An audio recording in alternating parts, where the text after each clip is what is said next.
ver interferencias, ¿sí? En el registro de señales biológicas. Vamos a ejemplificar el tema de interferencia hacia señales de electrocardiograma, porque de última es el amplificador que hay que armar en el trabajo práctico. Pero la forma en que se acoplan las diferentes interferencias es la misma para todas las señales biomédicas, ¿sí? Entonces vamos a hacer primero una clasificación, vamos a ver qué tipo de interferencias hay, qué tipo de ruidos y cómo se generan, cómo se acoplan a las señales biomédicas. ¿Bien? Bueno, acá no vamos a hacer una diferencia muy estricta entre ruido o interferencia, entre ruido e interferencia, ¿sí? Generalmente el ruido tiene ciertas propiedades estadísticas que se la describen con media, varianza, distribución, etcétera. Y las interferencias tienen formas ya bien definidas, digamos. O sea, puede ser una interferencia, por ejemplo, de una señal de senoidal de 50 Hz, ¿sí? O una señal de electrocardiograma en un electromiograma. Eso, ¿sí? Entonces, pero en definitiva, acá no vamos a hacer esa diferencia tan rigurosa, sino que vamos a decir ruido e interferencia lo mismo. Es toda señal no deseada que se superpone a la señal electrofisiológica que estoy registrando. Supongamos que estoy registrando la actividad del corazón. Pongo los electrodos de esta forma para poder registrar. Es una entrada bipolar con un electrodo de referencia. Esto puede ser esto y esto, positivo, negativo y referencia. O puede ser positivo, negativo y referencia. Vamos a ver en la próxima clase derivaciones, ¿sí? Derivaciones del ESG para ver de cuánta forma, de cuáles son las derivaciones más estándar que se suelen utilizar para hacer el diagnóstico clínico usando el electrocardiograma. Bien, pero bueno, ahora supongamos que conectamos tres electrodos, positivo, negativo, referencia, pasa al amplificador biológico, entrada diferencial. Y por ejemplo, tenemos las interferencias, pueden ser la señal de 50 Hz, que eso está en todos lados, no nos podemos librar prácticamente de esta interferencia, la cual en el registro de ESG se ve como un ensanchamiento bastante uniforme en esta línea de base, en la línea de base, ¿sí? Eso se ve bastante clarito en la señal de ESG, más o menos ya le había comentado.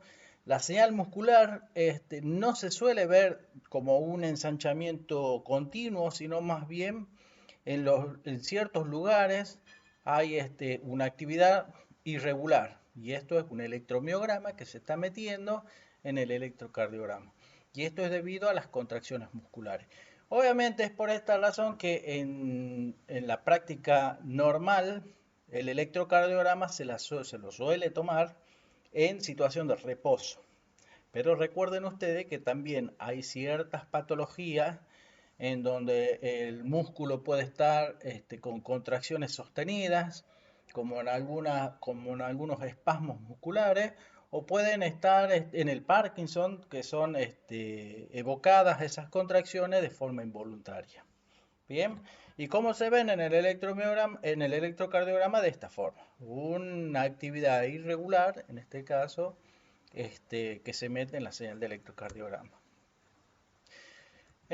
Supongamos que los electrodos están cerca, cuando se los coloca cerca del corazón, más o menos de esta forma, esta señal, este electrocardiograma registrado acá, es muy susceptible a los movimientos del tórax. Ya saben, cuando respiramos, inspiración, expiración, hay un movimiento del tórax, un ensanchamiento del tórax, ¿sí? Eso es debido a la actividad mecánica de los pulmones. Bien, y eso se transforma, o sea, se mete en la actividad electrocardiográfica como una componente lenta, bien, una variación lenta.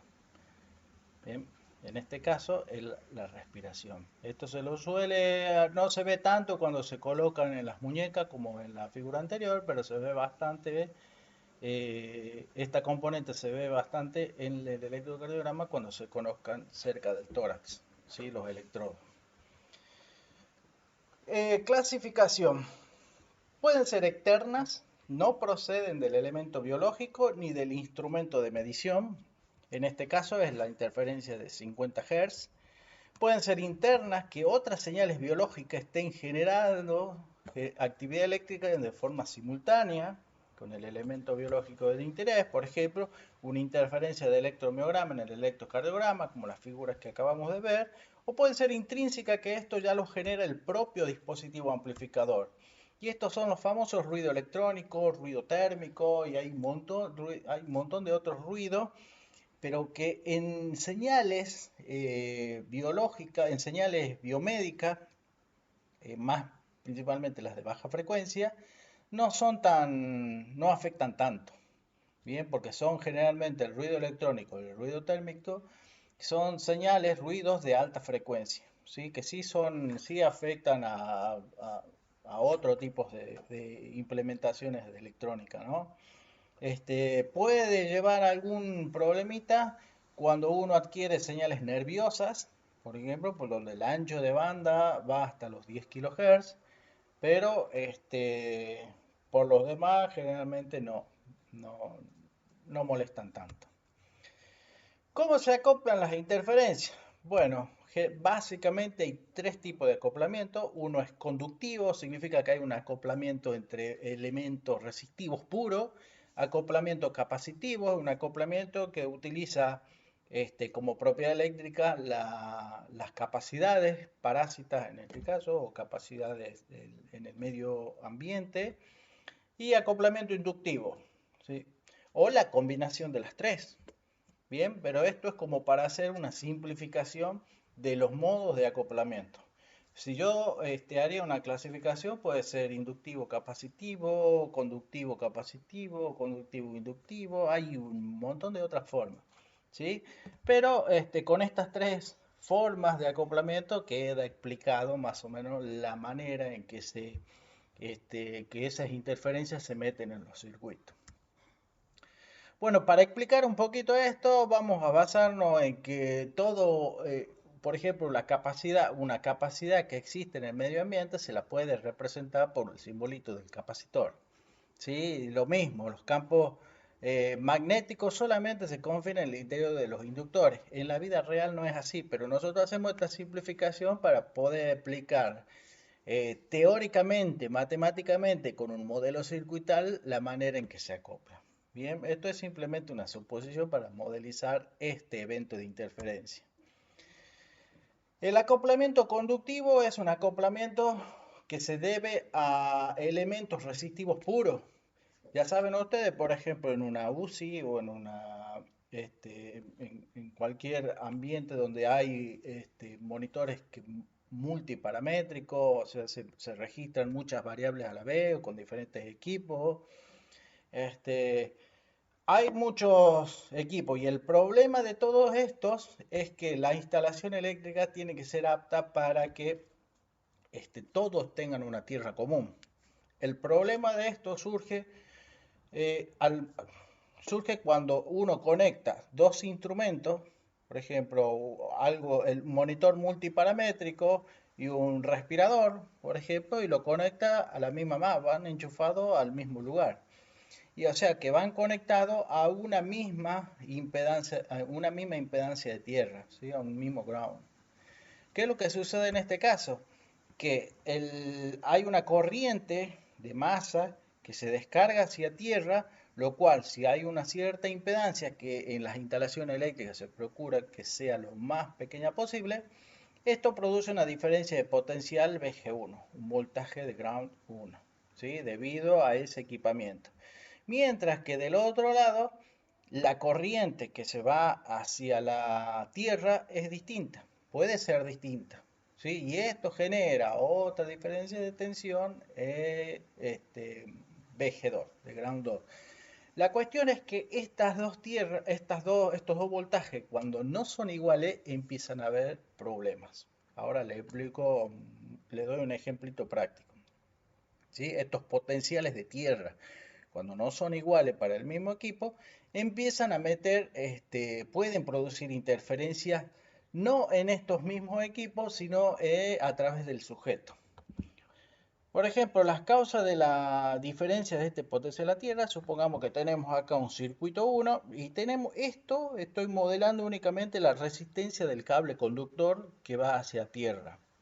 Bien, como tengo una resistencia del cable, digamos que esto tendrá una longitud, 2, 3 metros, 4, 5, lo que sea, hay una resistencia. Y por acá circula una corriente. Y si circula una corriente va a haber una caída de tensión. Y este es el potencial de tierra. Si tengo otro circuito un poquito más alejado, cuya resistencia del cable es distinto, obviamente al ser un cable más largo va a ser distinto, va a haber otra caída de tensión.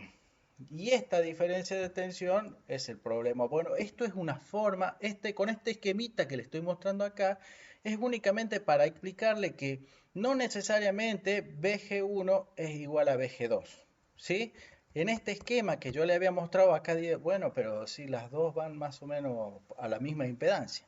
Entonces, más o menos tendría la misma. No, pero no necesariamente ocurre eso porque acuérdense que hay resistencias del cable conductor. Y eso tiene propiedad distinta. Un cable más grueso, más fino, un cable más grueso tiene menos resistencia y así. Bien. Ahora veamos cómo ese problema me puede traer cómo esa diferencia de tensión me puede traer problemas, digamos, en la toma de registro.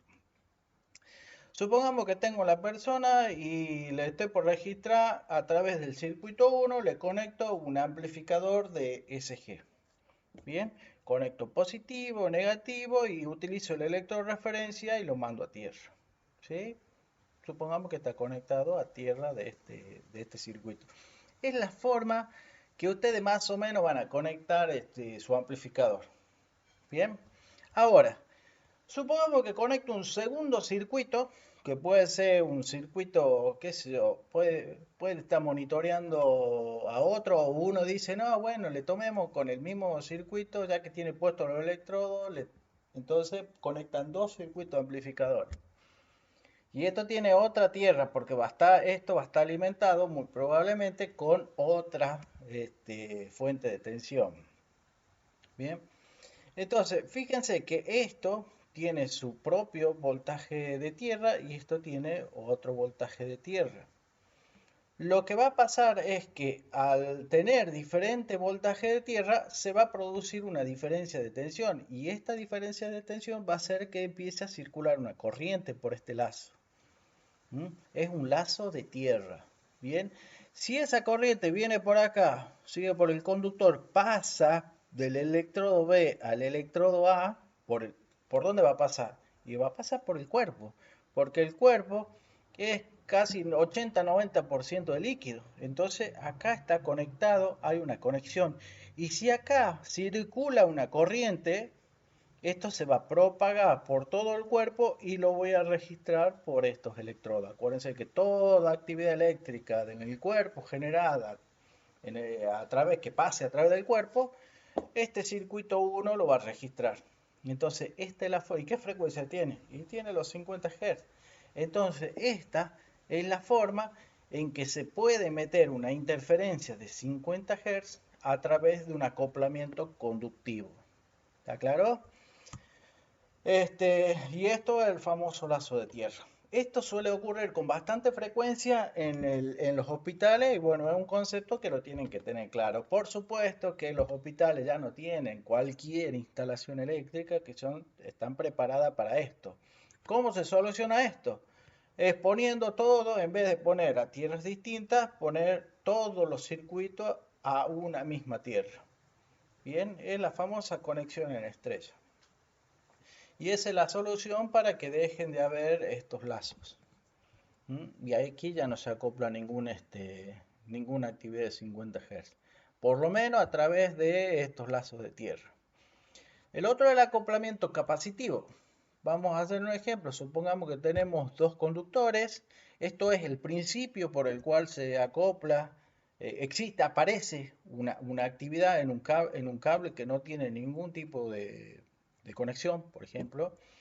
Supongamos que por el conductor 1 tenemos conectado una tensión de línea. ¿Por qué? Porque está alimentando, qué sé yo, un aire acondicionado, un ventilador, lo que sea. Por acá va a circular una corriente por el cable conductor 1. Y en el 2 no tenemos nada, simplemente hay una carga conectada en algún lado, pero no está siendo utilizada. Bien, estos dos cables idealmente no hay ningún elemento físico que esté conectando las dos cosas, pero en la realidad, en lo real, existen capacitores, ¿sí? Existe un valor de capacidad. Y es muy chiquito. El aire, digamos, no hay vacío entre dos elementos que están en el medio ambiente. Están unidos eléctricamente por una capacidad. ¿Sí? Esta capacidad representa el acoplamiento capacitivo entre este cable y este. Entre el cable y la tierra, entre el cable y el piso, hay otra capacidad. C del cable 1 y este del cable 2. Y bueno, y si están conectados eléctricamente, obviamente que si por acá circula alguna tensión, alguna corriente, se va a ver representado acá, en esta resistencia. ¿Sí? Como hay conexión, acá va a circular una corriente y si circula una corriente por acá, va a haber una tensión de ruido inducida. Bien, o sea, ustedes dirán, pero aparece de la nada. No, aparece porque existen estos capacitores. Y ahora vamos a ver algunos valorcitos de estos valores de capacidad para que tengan órdenes de magnitud. Bien. Si modificamos este esquemita, lo modificamos en una forma circuital más convencional. Tenemos la fuente, esta B1, acá tenemos la tensión C1 que cae sobre este capacitor. Acá tenemos un divisor de tensión, digamos, entre C1 y C, entre la impedancia de C2G y la resistencia al final. Bueno, la cuestión es, si acá planteamos una formulita, una formulación de las corrientes que entran en un nodo, ¿sí? Podemos plantear la siguiente ecuación. La corriente que entra al nodo, esta, que es la diferencia de tensión B1 sobre Bn sobre la impedancia esta, ¿sí? Que es de este capacitor, va a ser igual a la suma de estas dos corrientes. Una es la tensión B sub n sobre la impedancia esta y la otra la tensión B sub n sobre esta resistencia. Acá tenemos planteada la ecuación de la suma de la corriente en un nodo. Bien. Bueno, nada, trabajando un poquito matemáticamente, pasamos esto, dividimos esta fracción, B sub n sobre z pasa para el otro lado para poder sacar factor B sub n. Me queda una expresión de esta forma, ¿sí? Teniendo en cuenta que esta impedancia es 1 sobre j omega c, para la impedancia debido a este acoplamiento y el acoplamiento del cable 2 y la tierra es reemplazamos eso en la ecuación de arriba y me queda más o menos de esta forma. Bien, entonces la tensión B sub n que se estaría generando depende de B sub 1, obviamente, y de una relación, básicamente una especie de divisor de tensión, un divisor de tensión al revés, divisor de conductancia vendría a ser, que está dada por esta relación. Bien, entonces vamos a hacer una simplificación como para ver que si los valores o sea, lo que va a pasar acá es que este valor de resistencia, como estos valores de capacidad son muy, muy chiquititos, estos valores de impedancia, si esto es 2pi por 50 Hz, y este valor de capacidad es muy chiquitito, estas impedancias van a ser muy grandes. Z1, esta Z2. Por lo tanto, esa resistencia siempre va a ser mucho más chiquita que Z, que la Z es inducida por estos valores de capacidad. Por lo que la relación de arriba, este B sub n, me va a quedar igual a R por C12 por B1. Es decir, que la tensión del ruido inducida depende principalmente de este valor de capacidad. ¿Bien? Este valor de capacidad. Entonces, para minimizar, si yo veo que, o yo sé que hay un acoplamiento de tipo capacitivo, para solucionar ese acoplamiento y no me evoque tanta tensión de ruido inducido, lo que voy a hacer es alejar los cables. Si yo alejo los cables, este valor de capacidad se hace mucho más chiquito, por lo tanto la tensión de ruido inducido va a ser más chiquitita. ¿Sí? Entonces eso es la solución para tratar de solucionar el ruido capacitivo. Acá está. Bien, aumentando la separación entre las líneas de cable. Valores típicos de estos valores de capacidad, como para que tengan alguna idea. Un humano sobre un aislador, por ejemplo, una persona que está parada sobre un piso de parqué, se genera entre los pies, si está descalzo, entre el pie y el piso, se genera un valor de capacidad que está en el orden de los 700 picofaradios. Supongamos en uno de estos transformadores, entre el primario y el secundario hay, por supuesto, o sea, no queremos que haya un acoplamiento de tipo capacitivo, pero existe, porque no es nada ideal, y ese valor de capacidad está en el orden de los 100 picofaradios. En los cables que utilizamos para armar la ficha de los osciloscopios, para conectar o para armar diferentes tipos de cables, entre ambos conductores, entre el rojo y el blanco, hay un valor de capacidad de 40 picofaradios por pies, ¿sí? O sea, mientras más largo el cable, más grande es el valor de capacidad. Entre el conductor y la malla, entre cada uno de estos conductores y esta malla que tiene acá, hay 65 picofaradios por pie. En el cable coaxil también alrededor de 33 picofaradios por pie. En un aislador óptico que no tendría que haber, digamos, esto es un elemento electrónico cuya comunicación es por luz, por foto LED, ¿sí? Pero acá existe ese valor de capacidad y es alrededor de 2 picofaradios. En una resistencia, por ejemplo, una resistencia de medio vatios, de extremo a extremo, hay un valor de capacidad de 1,5 picofaradios. Es por eso que en algunos elementos resistivos que son ordinarios, estos valores de capacidad pueden ser bastante grandes. ¿Y qué hace? Y acá empiezan a haber problemas, porque cuando empieza a tomar importancia este valor de capacidad, es cuando la frecuencia que está manejando la plaqueta es alta. ¿Sí? Si la frecuencia es muy alta, entonces empieza a tener efectos, esto se empieza a convertir en una impedancia importante, acá se produce el paralelo de estos dos elementos, eh, de impedancia, y hace que el valor global de la resistencia sea otro, a una frecuencia alta. Bien, entonces hay que tener cuidado con utilizar esta resistencia ordenada. Bueno, en biomédica no utilizamos frecuencias muy elevadas, así que esto generalmente no es un problema. El acoplamiento inductivo, de la misma forma que hay un elemento capacitivo entre dos líneas, también existe un acoplamiento, o sea, también existe un acoplamiento de tipo inductivo, es decir, que entre los dos cables se puede generar un acoplamiento de este tipo. Bien, y acá, supongamos este ejemplo, tenemos la misma fuente de tensión, acá conectado al conductor 1, supongamos que tenemos una resistencia, porque acá tenemos que ponerle una resistencia en el capacitor, en la línea 1, ¿para qué? Para que haya una corriente, porque si no tengo nada conectado no va a haber corriente.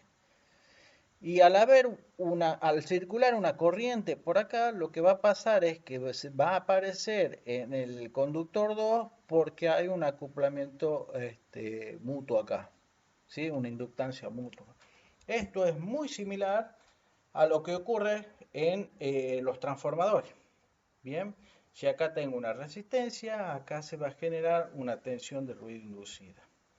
Este esquema que está acá representado de esta forma es básicamente un transformador, ¿sí? Por acá circula una corriente, por la inducción mutua entre estos dos elementos se genera acá una tensión acá a la salida, y esta es la tensión del ruido inducido. Bien, aparece una corriente y se genera tensión del ruido inducido. Bueno, en transformadores, en la teoría de transformadores, la tensión en el secundario se puede calcular como J omega, la inductancia mutua entre estos dos valores de inductancia y la corriente que circula en el primario. Bien. Este, de nuevo, para minimizar la tensión de ruido inducida en el conductor 2, que yo no quiero que aparezca, lo que tengo que hacer es minimizar esta fórmula. Y para minimizar esto, tengo que minimizar este coeficiente de inducción mutua. ¿Y cómo hago para minimizarlo? Alejando nuevamente los cables. El alejamiento de los cables hace que esa M12 se haga bien chiquitita. Bien, bien. Y después hay un tipo de acoplamiento que es de origen magnético. Acá ya entra un poquito la teoría de Faraday, digamos como para generalizar un poco más. Las otras teorías eran un poco, bueno, representamos todo el acoplamiento entre los elementos a través de una resistencia, de un capacitor o de una inductancia. Bueno, pero acá también puede aparecer el acoplamiento de tipo magnético, ¿sí? Y esto surge de la teoría de Faraday. Supongamos que tenemos conectado nuestro amplificador de esta forma. Si nosotros tenemos una línea de la línea de red de alimentación, lo que va a pasar es que si circula corriente, si tenemos enchufado un ventilador, tenemos enchufado un aire acondicionado, lo que sea, va a circular corriente por acá. Y si circula corriente por un inductor, se genera un campo magnético, ¿sí? Y esto es por la ley de Faraday. La ley de Faraday que dice que si a un conductor lo sumergimos en un campo magnético, se genera una corriente. Y al revés también, si circula una corriente por un conductor, se genera un campo magnético. Eso es la teoría de Faraday. Entonces, si se genera un campo magnético acá, este campo magnético se mete acá por los cables al amplificador. ¿Y cómo se mete? Digamos, podríamos pensar en que el campo magnético atraviesa estos conductores, y este conductor, se genera una pequeña corriente causando una diferencia de tensión en uno, una diferencia de tensión en el otro. Bien. Bueno, haciendo los cálculos de todo este concepto que estamos viendo, se encuentra que la diferencia de potencial es proporcional al área cubierta por estos conductores, a esta área que tengo acá cubierta. Bien, y eso es por ley de Faraday. La tensión del ruido inducido es la tensión del ruido que se está metiendo entre los bornes acá, es directamente proporcional a la frecuencia de este campo magnético, 50 Hz, por el campo magnético, ¿sí? Por la intensidad del campo magnético, por el área, toda esta área que está en gris, por el coseno de phi, y coseno de phi es el ángulo que forma el campo magnético, la dirección del campo magnético con el área, ¿sí? Hay un ángulo ahí de, de, de cruce, ¿bien? Y eso es importante acá en la generación. Y esto es un factor simplemente para convertir la unidad de voltios, nada más. Entonces, una forma de minimizar es, bueno, el campo magnético es más chico, la frecuencia no la puedo cambiar, lo que sí puedo cambiar es el área. Bien, ¿y cómo hago para cambiar el área de impacto acá? Y bueno, puedo trenzar los cables. Bien, acá el área que atraviesa es mucho más pequeña que en este caso. Esto es una práctica que en uno de los trabajos prácticos lo van a tener que hacer. Cuando hagan la captura de una señal de un SG, por ejemplo, ¿sí? Y van a ver que van a ver que esta técnica reduce muchísimo esa interferencia de 50 Hz que se le está metiendo. Otra forma de minimizar y es el ángulo teta, que está acá. ¿Sí? A ver. Bueno, el ángulo teta, por lo que lo que se puede hacer es cambiar la orientación de esta área, con tratar de ponerlo en la misma dirección de B, ¿sí? Del campo magnético. el coseno de 0 grados, ponerlo en realidad sería en forma perpendicular, ¿sí? Porque el coseno de 90 grados es igual a 0. Si yo logro ponerlo en forma perpendicular, el ruido desaparece. Pero es muy difícil, digamos, uno no sabe para dónde va principalmente ese vector de campo magnético. Y después el ruido acoplado por radiación electromagnética. Esto era un problema hace ya muchos años. Yo cuando he hecho, hacía prácticas de ingeniería biomédica en el, qué sé, en el 2005, había dispositivos, los celulares, metían muchísima interferencia electromagnética. Los dispositivos Wi-Fi, los dispositivos de antena, había muchísimo ruido, ¿sí? Pero con el tiempo ha ido todo mejorando. Bien, generadores eléctricos de alta frecuencia, teníamos una antena fuera del laboratorio que metía unos ruidos de alta frecuencia horripilantes, los electrobisturí, equipos de diatermia, máquinas de rayos X, switch, cualquier dispositivo que hubiera tenido algún relay, metía un montón de ruido, los fluorescentes, eran horrible la cantidad de ruido que metían en estos dispositivos. Ahora prácticamente toda esa tecnología este, ha sido mejorada en ese sentido, ¿no? Bueno, las técnicas de reducción de interferencia, adecuada disposición física, eso es una de las cosas más importantes. Ya saben que disminuyendo el acoplamiento mutuo entre dos inductores, se puede mejorar la tensión, se puede minimizar la tensión de ruido inducida. Esto es con el distanciamiento de los cables, cambiando la disposición del sujeto, lo que yo recién le decía, tratando de que este teta sea lo más perpendicular posible al área, ¿sí? Con esto minimizaríamos bastante. Eliminación de posibles antenas de RF en los circuitos, principalmente, eso es una cuestión de diseño. Cuando el circuito es diseñado y se lo monta y tiene mucha interferencia de radiofrecuencia, es una cuestión de diseño. Bien. Técnicas de filtrado, usando filtros de RF, con eso se puede solucionar. ¿Cómo se acopla la interferencia de 50 Hz? Bueno, hemos visto tres tipos, pero ahora vamos a ver circuitalmente cómo intenta solucionar este acoplamiento en la práctica, en los circuitos que ustedes van a montar. Principalmente el acoplamiento capacitivo se puede meter a nuestro registro por tres vías diferentes, ¿sí? Puede ser por el sujeto, un acoplamiento capacitivo entre el cable de 50 Hz que anda por ahí por las paredes, y el sujeto, acoplamiento seguro. Se puede acoplar, también hay una capacidad por cada uno de los cables, capacidad del conductor 2, capacidad del conductor 1, o se puede acoplar también por el circuito, ¿sí? Entre la alimentación y la misma plaqueta hay también una capacidad.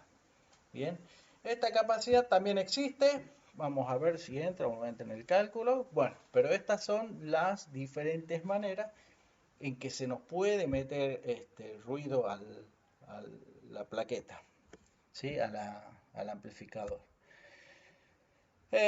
Vamos a ver esta conexión. Si el corazón es el que está generando la actividad eléctrica, a los electrodos llega a través de una impedancia, ¿sí? Una impedancia que puede ser muy bajita, bien, pero entra principalmente por conducción de volumen, pero pasa a través de una impedancia. A este electrodo, y a este electrodo.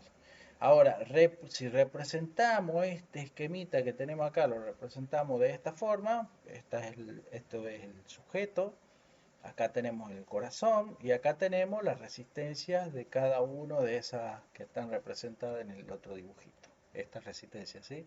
RA, RB y RC. Y ahora tenemos un esquema, y acá el amplificador está representado por su impedancia de entrada, una impedancia diferencial, y las correspondientes impedancias en modo común. ¿Está bien? Son las impedancias de modo común que tiene es una especificación que ya tienen estos amplificadores diferenciales. Bueno, vamos a hacer un análisis de este circuitito. Supongamos que estas resistencias, si van por dentro del cuerpo, son bien chiquititas, están en el orden de los 50 ohmios, ¿sí? Las impedancias estas de C, las impedancias estos están representando dos cosas. Uno es la impedancia del cable, que es bien bajita, y la otra es la impedancia de contacto entre el sujeto y el cable. Bien, acuérdense que hay un electrodo que está pegado ahí y le vamos a dar aproximadamente 100K, ¿sí? 100 kiloohmios, ¿sí? Para cada una de estas. El de tierra suele ser mucho más grande. ¿Por qué lo ponemos más grande el electrodo? O puede ser el mismo, puede ser a lo sumo 100K, o puede ser más chiquito. Generalmente, antes se sabía procurar que el electrodo de referencia sea un electrodo con gran área. ¿Para qué? Para que justamente esta impedancia sea lo más chiquitita posible. ¿Sí? Bueno, ahí tenemos unos órdenes de magnitud en cuanto a los valores de resistencia. Ahora, para un amplificador lo más simple posible, un 741, un 354 de esos, tenemos una impedancia diferencial aproximadamente, que no es entrada FET, no, tenemos de 10 megaohmios y las impedancias de modo común aproximadamente 20 megaohmios. ¿Sí? Eso sacado de una hoja de datos. Ahora, acá hay conducción por volumen, ¿sí? Lo que ocurre adentro es una conducción por volumen, ¿sí? Acá supongamos que se genera una corriente porque la línea se ha conectado a algún dispositivo electrónico que tiene alta potencia. Esto genera una corriente por acá, que va a circular por acá, pero van a existir corrientes de desplazamiento por cada uno de estos capacitores de acoplamiento. Bien, va a haber una corriente directa, una corriente de desplazamiento debido al conductor 2 y una corriente de desplazamiento en el conductor 1. Bien, y acá, obviamente, si esta corriente entra a todo este sistema, tiene que retomar por algún lado. Y esta es la corriente de tierra, de desplazamiento de ground. Bueno, vamos a ver en este ejemplito. La tensión B sub 0 que tenemos a la salida del amplificador, ¿sí? Es igual a la ganancia diferencial por la diferencia de tensión que hay acá en la entrada. B sub M menos B sub N. Acuérdense que esto es un amplificador diferencial. Bien. Ahora, supongamos que la corriente esta de desplazamiento 1 va a ir por este lado. ¿Por qué no va a ir por este lado? Y bueno, porque acá esta impedancia es muy grande, ¿sí? Esta impedancia es muy grande a comparación de estas otras impedancias, por lo tanto va a tomar el camino de menor impedancia, que es esto que está marcado en rojo, ¿sí? Entonces, ¿qué es lo que va a pasar acá? Suponiendo que esta ZD1 es mucho más grande que el RA, ¿sí? Y el RC y el ZG, ¿sí? Porque esta acuérdense que está en el orden de los 100K y esto es 50, 50 y esto es 10K. Entonces, lo que va a pasar es que la tensión B sub M va a ser igual a la corriente de desplazamiento 1 por la impedancia esta, ZE1. Bien. De la misma forma, esta corriente de desplazamiento 2 va a causar acá la tensión B sub N, pero multiplicando por esta impedancia de 2. ¿Sí? Porque estas son más chiquitas y más chiquitas. Bien, y entonces tenemos esta formulación.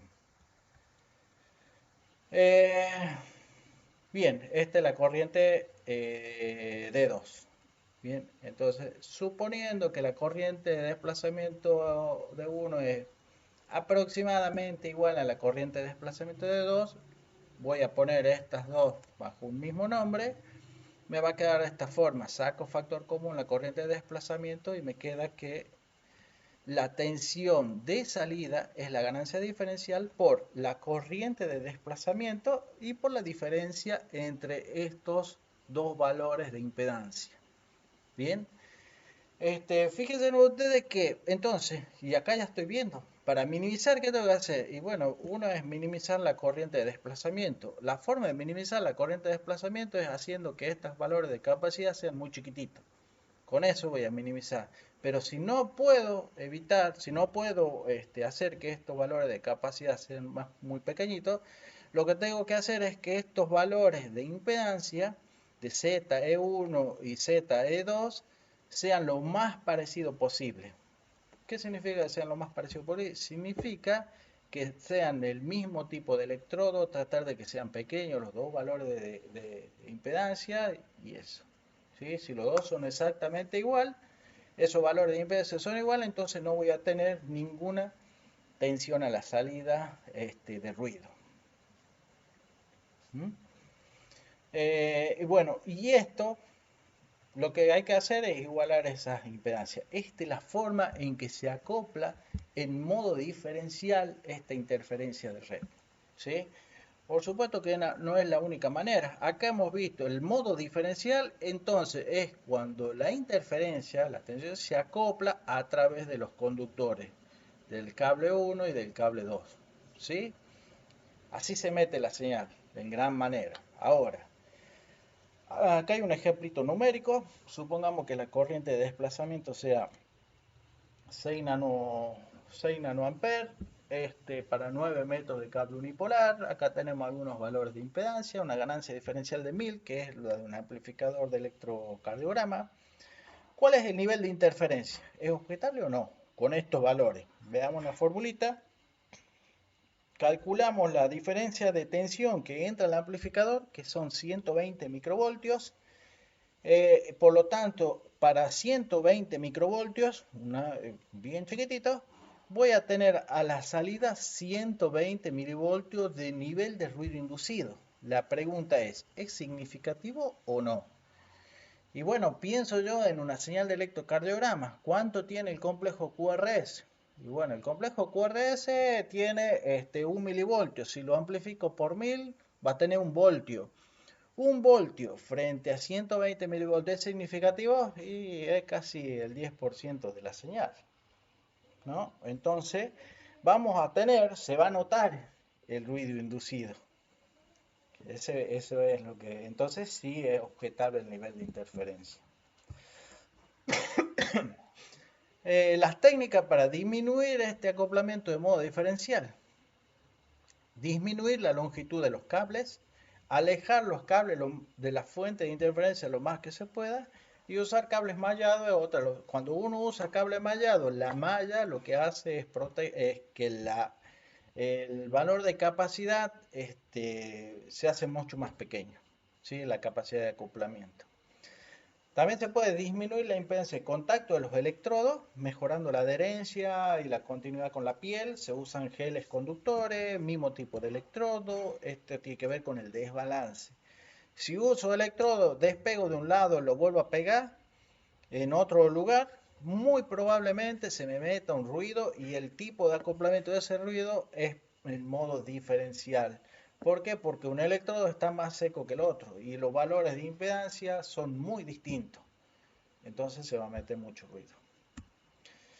Otro tipo de acoplamiento es el modo común. ¿Sí? Ya hemos visto el diferencial. Y el modo común se acopla a través del sujeto. Bien, supongamos que tenemos el cable, ahí tenemos los 50, 60 Hz, y hay un acoplamiento por la persona. Se acopla el ruido por acá. Acá va a haber una corriente de desplazamiento a través del sujeto. Esa corriente de desplazamiento va a pasar directamente hacia la Tierra. No se va a meter por ninguno de estos cables. ¿Por qué? Bueno, porque acá hay alta impedancia, acá hay alta impedancia y va a ir por el camino de menor impedancia. Va a ir por acá. Bien. Bueno, pero si pasa una corriente por todo el cuerpo, se va a generar la misma tensión en cada uno de estos puntos. Acá se va a generar un voltaje VSM, voltaje en modo común. Acá se va a generar el mismo, acá se va a generar el mismo. ¿Sí? Entonces tenemos una entrada en modo común hacia el amplificador. Porque acá tengo V sub M, acá tengo V sub M. También. ¿Sí? Esos son tensiones en modo común. Si acá la tensión en modo común se calcula como la corriente de desplazamiento por esta impedancia. Acá la impedancia a través del cuerpo es muy chiquitito, son 50 ohmios. Por lo que la impedancia de tierra que estaba en el horno de 10K es más grande. Entonces este voltaje en modo común se va a producir principalmente por este valor de impedancia. Bien. B sub A, fíjense, si acá tenemos la tensión B sub M, acá tenemos una resistencia y acá tenemos otra resistencia. Para calcular la caída de tensión acá, tenemos un simple divisor de tensión entre este valor de impedancia y este otro valor de impedancia. Entonces va a ser voltaje en modo común multiplicado por la impedancia en modo común dividido la suma de estas dos. Un divisor de tensión. De la misma forma B sub B, bien, exactamente de la misma forma. Y haciendo, finalmente, lo que quiero saber es yo estas entradas. Es la diferencia de tensión que hay entre estas dos.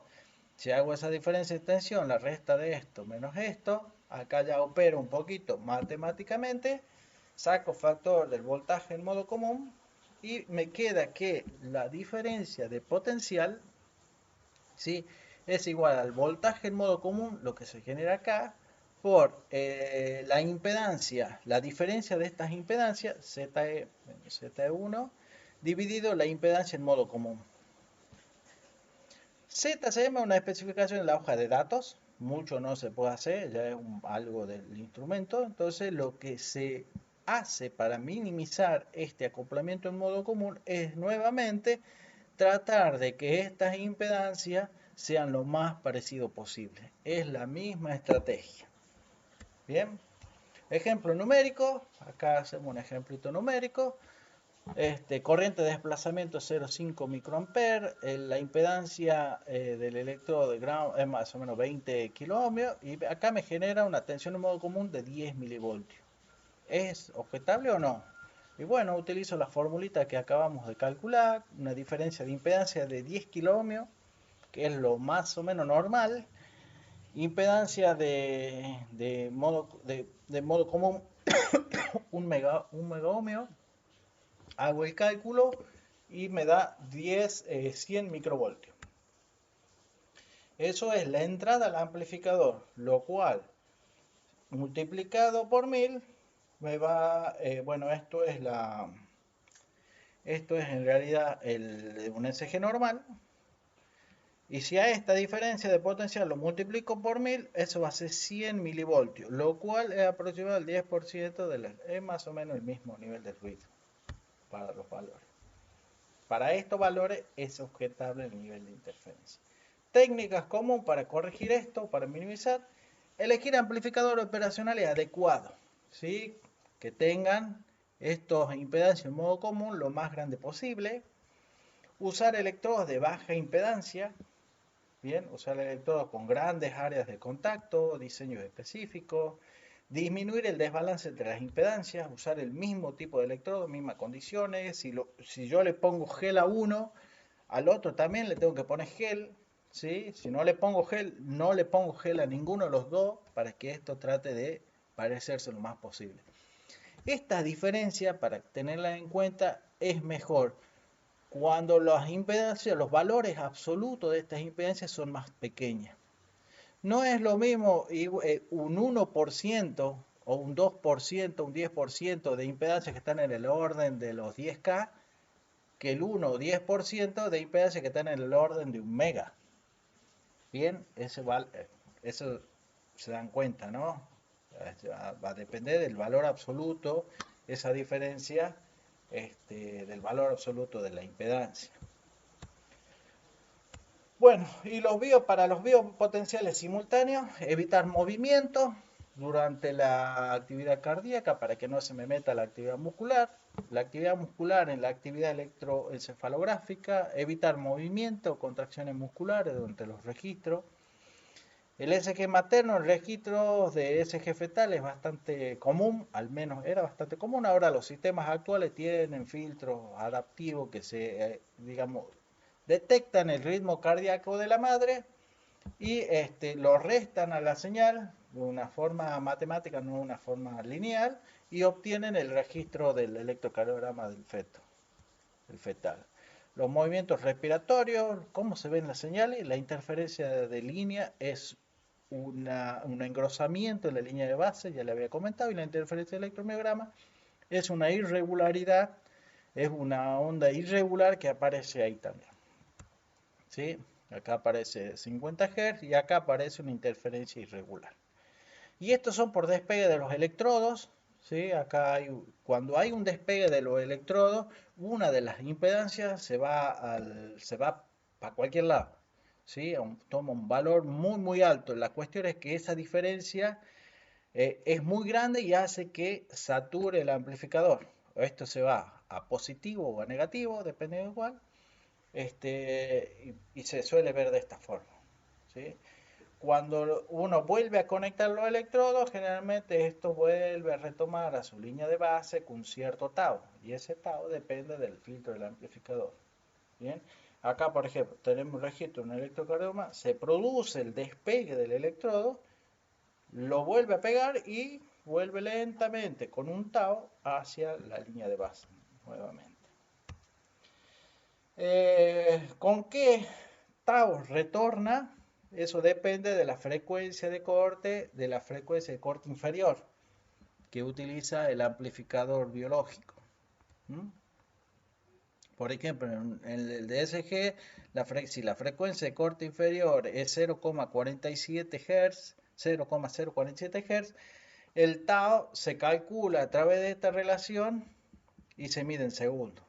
¿Sí? Va a demorar unos cuantos segundos volver. El tau no es desde acá hasta acá, ¿sí? Hasta que se establece. El tau es hasta que 0,7 vuelve a 0,7 de la tensión. Bueno, hay una formulita ahí. Tensión por corte o saturación. Acá tenemos un SG normal. Y corte simplemente se recorta arriba o se recorta abajo. Eso quiere decir que se está metiendo un ruido. Y ahí, a través de esta información, yo puedo saber dónde está el desbalance.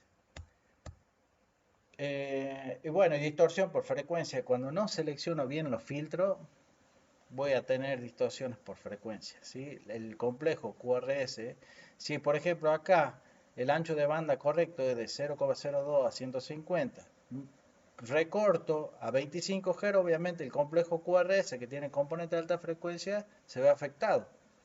Entonces se quitan estas componentes de alta frecuencia y queda una amplitud más bajita. Bien, y acá, por ejemplo, quito componentes de baja frecuencia y empiezan a desaparecer la onda T, la onda P y así. Muy bien, bueno. Y después había una actividad práctica que no lo vamos a hacer por el momento.